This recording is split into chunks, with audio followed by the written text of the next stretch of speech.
we are back at camp. You were with us yesterday when Alec and I moved a few buckets, picked up 7 buckets, and I got to tell you, we ran a couple of them on our RDH Gold Buster 2. The going's kind of slow with it. We're going to wind up with more material than we can move for this trip, but the wonderful thing is getting a lot of gold out of this area. I'm using my old camera, so there's no external mics, and there might be a little bit of wind. I got to get as much material as I can with what I have. Right now we're down in the old wash, and the buckets that we pulled.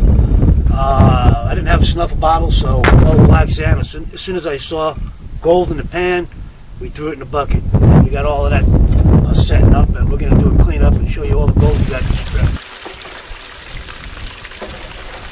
Everything's classified down to 1/2 inch. You all saw that in the videos yesterday with Alec and I when we were digging it up with our impact hammer.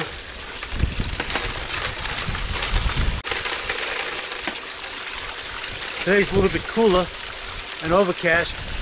Might be better for the sake of making the video, but that wind is going to interfere for sure.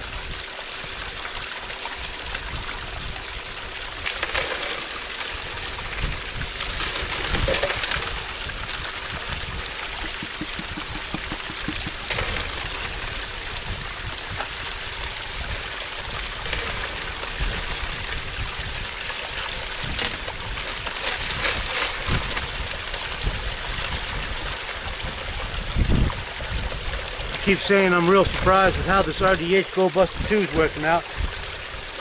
After we did the cleanup yesterday, we let the machine set all night. For the first time ever, I came out this morning while all this mat up here was dry, and there was a big old, well, a nice sized little flake caught up on that rib matting there. First time ever.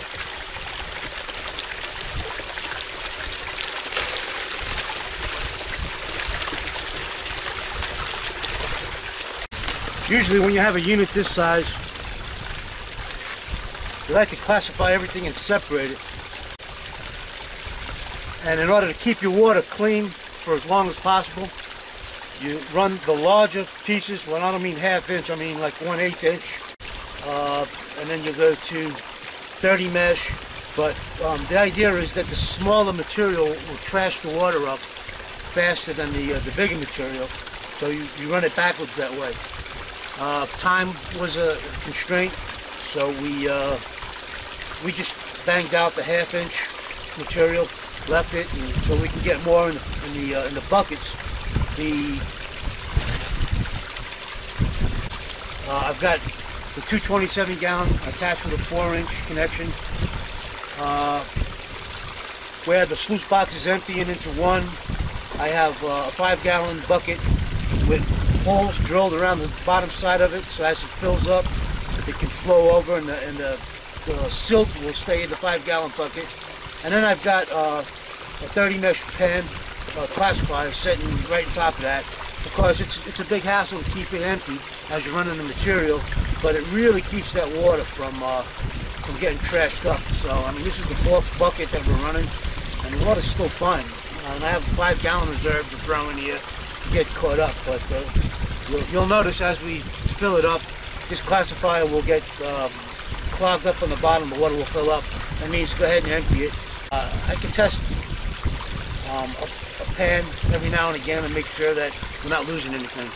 I had this running a little bit aggressively. I raised the angle up to kind of slow things down, and that helps with letting this stuff wash up a little bit more before it runs through. But so far, like I said, I am tickled to death with the amount of gold we're getting out of this hole that we're in right now. So let me get back to work here.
We got Alec helping us out, feeding the beast.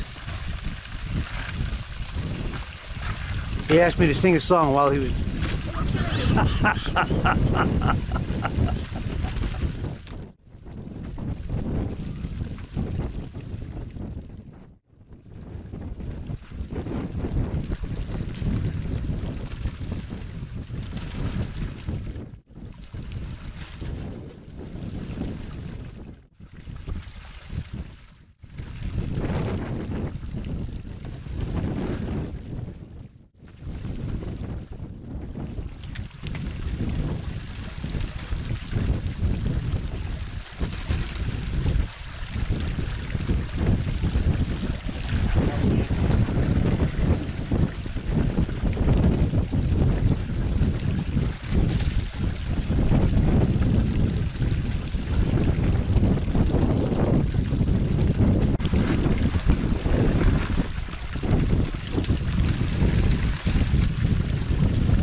Got in this pan all the concentrates from the 4 buckets that we ran through the RDH Gold Buster.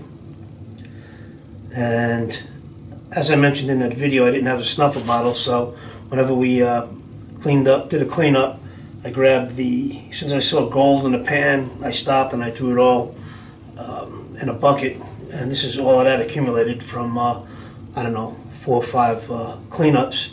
So now we're going to get to see exactly what we got. If you recall, I mentioned 11 buckets were taken out of that wash, and I was able to run 4 of them. So I've got 7 buckets sitting in the garage back at the house, and I'm anxious to get a hold of that. Of course, I really want to get back into that wash and yank a bunch more out. We're going to be doing recirculating with a much bigger unit the next time, because that RDH Gold Buster 2 is good for sampling, but the amount of material that I want to run, I'm going to have to get something at least 10 to 12 inches with a 2-inch gas pump and probably 100 to 150 gallons of water to recirculate. But anyway, let's get into this, and you guys can see how much we got out of that trip. I'm pretty excited about this cleanup.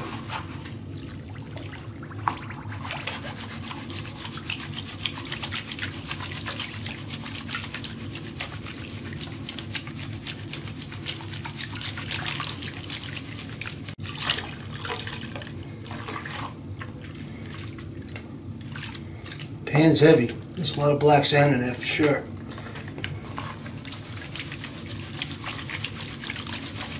Right now I'm thinking of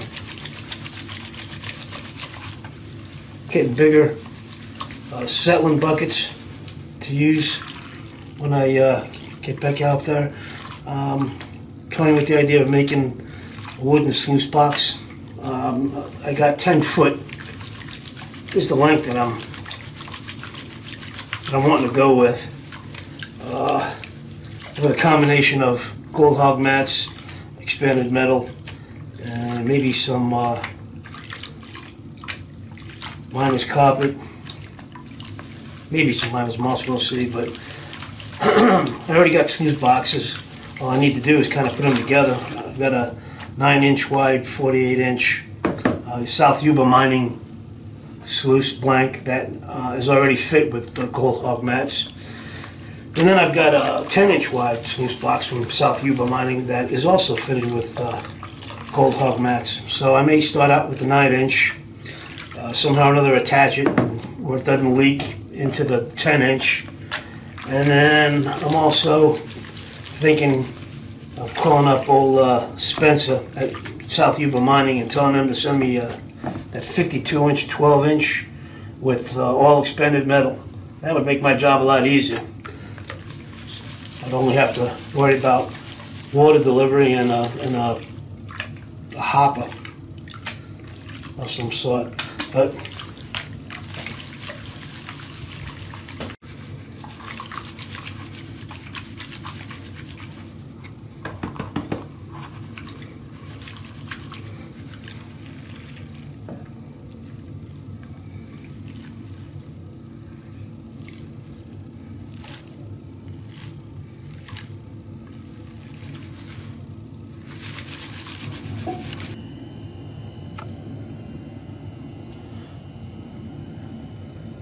there we go. 4 pans. Pretty good considering there's still some black sand. There's still some hiding underneath that black sand. Well, I damn sure hope we can get back in that hole again and use something bigger. Some bigger sluice boxes, bigger pumps. We should have some time to make a dent in that ground. But this is what we got. Thanks for watching.